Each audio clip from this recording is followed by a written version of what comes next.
Ano ba? Bakit ka umutot? Ang baho!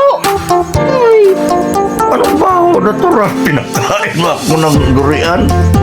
Ayan ang resulta. Kasalanan mo yan.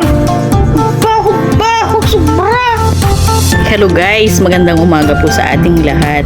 Alam nyo ba na mayroong research na ginawa ang mga dalubhasa na ang utot daw kapag nasinghot mo ay merong magandang epekto sa ating kalusugan? Tara, alamin nga natin. Ang unang benepisyo daw ay lower blood pressure. Pero kung akong makakaamoy, hindi lower yung blood pressure ko ha. Naku, high blood ako tuloy. Grabe ha.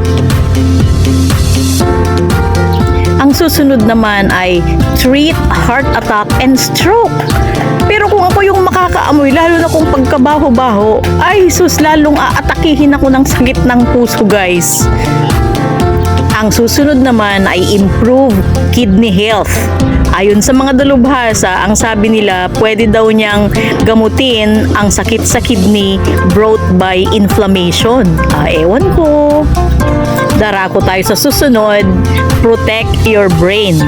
Siguro nga kasi kung nakakaamoy ka ng utot, nako nagiging mabunganga tayo kung ano-ano nang naiisip natin. Maaari nga.